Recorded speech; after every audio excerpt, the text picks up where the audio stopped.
ان کی بہادری دیکھی ہے، میدان جنگ میں یہ جس جان بازی کا مظاہرہ کریں گے وہ آپ کو حیران کر دے گا۔ آپ ان کی بدتمیزی کو نہ دیکھیں، یہ آپ کے ایک اشارے پر جانیں قربان کر دیں گے۔ میں انہیں کبھی کبھی کھلی چھٹی دے دیا کرتا ہوں تاکہ مرنے سے پہلے دنیا رنگ و بو سے پورا لطف اٹھا لے۔ صلاح الدین ایوبی نے اس استدلال کے جواب میں کچھ بھی نہ کہا۔ ناجی جب دوسرے مہمانوں کی طرف متوجہ ہوا تو سلطان صلاح الدین ایوبی نے علی بن سفیان سے کہا، میں جو دیکھنا چاہتا تھا وہ دیکھ لیا۔ یہ سوڈانی عسکری شراب اور ہنگامہ آرائی کے عادی ہیں۔ تم کہتے ہو کہ ان میں جذبہ نہیں، میں دیکھ رہا ہوں کہ ان میں کردار بھی نہیں۔ اس فوج کو اگر تم میدان جنگ میں لے گئے تو یہ لڑنے کی بجائے اپنی جان بچانے کی فکر کرے گی اور مال غنیمت لوٹے گی اور مفتوح کی عورتوں کے ساتھ وحشیانہ سلوک کرے گی۔ اس کا علاج یہ ہے، علی بن سفیان نے سوچ کر کہا، کہ آپ نے مختلف خطوں سے فوج جو تیار کی ہے انہیں ناجی کے اس 50,000 سوڈانی لشکر میں مدغم کیا جائے۔ برے سپاہی اچھے سپاہیوں کے ساتھ مل جل کر اپنی عادتیں بدل دیا کرتے ہیں۔ صلاح الدین ایوبی مسکرایا اور علی سے کہا، تم نے یقیناً میرے دل کا راز جان لیا ہے۔ میرا منصوبہ یہی ہے جو میں ابھی تمہیں نہیں بتانا چاہتا تھا، کسی سے اس کا ذکر نہ کرنا۔ علی بن سفیان میں یہی وصف تھا کہ وہ دوسروں کے دلوں کے راز جان لیتا تھا اور غیر معمولی طور پر ذہین تھا۔ وہ کچھ اور کہنے ہی لگا تھا کہ ان کے سامنے کئی اور مشعلیں روشن ہو گئی۔ زمین پر بیش قیمت قالین بچھے ہوئے تھے۔ شہنائی اور سارنگ کا ایسا میٹھا اور پرسوز نغمہ ابھرا کہ مہمانوں پر سناٹا طاری ہو گیا۔ ایک طرف سے ناچنے والیوں کی قطار نمودار ہوئی۔ 20 لڑکیاں ایسے باریک اور نفیس لباس میں ملبوس چلی آ رہی تھی جس میں ان کے جسموں کا انگ انگ اور نقش ظاہر ہو رہا تھا۔ ہر ایک کا لباس نہایت باریک چغاسا تھا جو شانوں سے ٹخنوں تک لمبا تھا۔ ان کے بال کھلے ہوئے تھے اور اسی ریشم کا حصہ نظر آتے تھے جس کا انہوں نے لباس پہن رکھا تھا۔ صحرا کی ہلکی ہلکی ہوا سے اور لڑکیوں کی چال سے یہ ڈھیلا ڈھالا لباس ہلتا تھا تو یوں لگتا تھا جیسے پھولوں اور پودوں کی ڈالیاں فضا میں تیرتی ہوئی آ رہی ہوں۔ ہر ایک کے لباس کا رنگ جدا تھا، ہر ایک کی شکل و صورت ایک دوسری سے مختلف تھی، لیکن حسن اور جسم کی لچک میں سب یکساں تھی۔ ان کے مرمری بازو اریاں تھے، وہ چلتی آ رہی تھی لیکن قدم اٹھتے نظر نہیں آتے تھے۔ وہ ہوا کی لہروں کی مانند آ رہی تھی۔ وہ نیم دائرے میں ہو کر رک گئی۔ صلاح الدین ایوبی کی طرف منہ کر کے تعظیم کے لیے جھکی، سب کے بال سرک کر شانوں پر آ گئے۔ سازندوں نے ان ریشمی بالوں اور جسموں کے جادو میں تلسم پیدا کر دیا تھا۔ 2 سیافام دیو ہیکل حبشی جن کی کمر کے گرد چیتوں کی کھالیں تھی، ایک بڑا سا ٹوکرا اٹھائے تیز قدم چلتے نظر آئے اور ٹوکرا لڑکیوں کے نیم دائرے کے سامنے رکھ دیا۔ سازندے سپیروں کی بین کی دھن بجانے لگے۔ حبشی مست سانڈوں کی طرح پھکارتے غائب ہو گئے۔ ٹوکرے میں سے ایک بہت بڑی کلی اوپر کو اٹھی اور پھول کی طرح کھل گئی۔ اس پھول میں سے ایک لڑکی کا چہرہ نمودار ہوا اور پھر وہ اوپر کو اٹھنے لگی، جو لگتا تھا جیسے سرخ بادلوں میں سے چاند نکل رہا ہو۔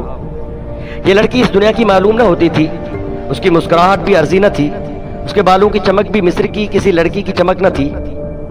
اور جب لڑکی نے پھول کی چوڑی پتیوں میں سے باہر قدم رکھا تو اس کے جسم کی لچک نے تماشائیوں کو مسحور کر لیا۔ علی بن سفیان نے صلاح الدین ایوبی کی طرف دیکھا، اس کے ہونٹوں پر مسکراہٹ تھی۔ صلاح الدین ایوبی نے مسکرا کر اس کے کان میں کہا، مجھے توقع نہ تھی کہ یہ اتنی خوبصورت ہوگی۔ ناجی صلاح الدین ایوبی کے پاس آ کر کہا، امیر مصر کا اقبال بلند ہو، اس لڑکی کا نام زکوئی ہے، اسے میں نے آپ کی خاطر اسکندریہ سے بلایا ہے۔ یہ پیشہ ور رقاصہ نہیں ہے، یہ عصمت فروش بھی نہیں ہے، رقص سے اسے پیار ہے، شوقیہ ناچتی ہے، کسی محفل میں نہیں جاتی۔ میں اس کے باپ کو جانتا ہوں، ساحل پر مچھلیوں کا کاروبار کرتا ہے۔ یہ لڑکی آپ کی عقیدت مند ہے، آپ کو پیغمبر مانتی ہے۔ میں اتفاق سے اس کے گھر اس کے باپ سے ملنے گیا تو اس لڑکی نے استدعا کی، سنا ہے کہ صلاح الدین ایوبی امیر مصر بن کر آئے ہیں، خدا کے واسطے مجھے ان سے ملوا دو۔ میرے پاس اپنی جان اور رقص کے سوا کچھ بھی نہیں جو میں اس عظیم ہستی کے قدموں میں پیش کر سکوں۔ قابل صد احترام امیر، میں نے آپ سے رقص و سرود کی اجازت اسی لیے مانگی تھی کہ اس لڑکی کو میں آپ کے حضور پیش کرنا چاہتا تھا۔ آپ نے اسے بتایا تھا کہ میں اپنے سامنے کسی لڑکی کو رقص اور اوریانی کی حالت میں نہیں دیکھ سکتا؟ صلاح الدین ایوبی نے ناجی سے پوچھا۔ علی مقام ناجی نے کھسیانہ ہو کے جواب دیا، میں نے بتایا تھا کہ امیر مصر رقص کو ناپسند کرتے ہیں، لیکن یہ کہتی تھی کہ وہ میرا رقص پسند کریں گے کیونکہ میرے رقص میں دعوت گناہ نہیں، یہ ایک باعصمت لڑکی کا رقص ہوگا۔ میں ایوبی کے حضور اپنا جسم نہیں اپنا فن پیش کروں گی۔ اگر میں مرد ہوتی تو ایوبی کی جان کی حفاظت کے لیے اس کے محافظ دستے میں شامل ہو جاتی۔ آپ کہنا کیا چاہتے ہیں؟ صلاح الدین ایوبی نے پوچھا۔ اس لڑکی کو اپنے پاس بلا کر اسے خراج تحسین پیش کروں کہ تم اپنے جسم کو ہزاروں مردوں کے سامنے اریاں کر کے بہت اچھا ناچتی ہو؟ اسے اس پر شاباش کہوں کہ اس نے مردوں کے جنسی جذبات بھڑکانے میں خوب مہارت حاصل کی ہے؟ ناجی نے کہا، نہیں امیر مصر، میں اسے اس وعدے پر یہاں لایا ہوں کہ آپ اسے شرف باریابی بخشیں گے۔ یہ بڑی دور سے اسی امید پر آئی ہے۔ ذرا دیکھیے، اس کے رقص میں پیشہ ورانہ تاثر نہیں، خود سپردگی ہے۔ دیکھیے وہ آپ کو کیسی نظروں سے دیکھ رہی ہے۔ بے شک عبادت صرف اللہ کی جاتی ہے، لیکن یہ رقص کی اداؤں سے، عقیدت سے مخمور نگاہوں سے آپ کی عبادت کر رہی ہے۔ آپ اسے اپنے خیمے میں آنے کی اجازت دے دیں، تھوڑی سی دیر کے لیے۔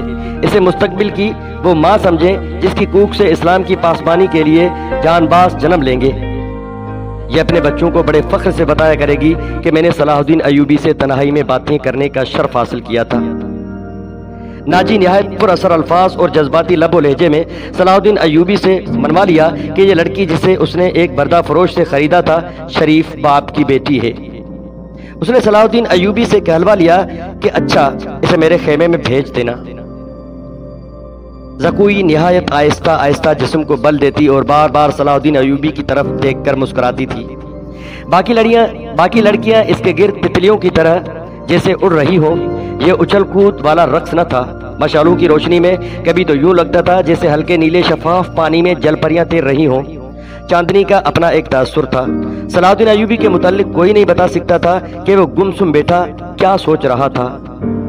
ناجی کے سپاہی جو شراب پی کر ہنگامہ برپا کر رہے تھے وہ بھی جیسے مر گئے تھے۔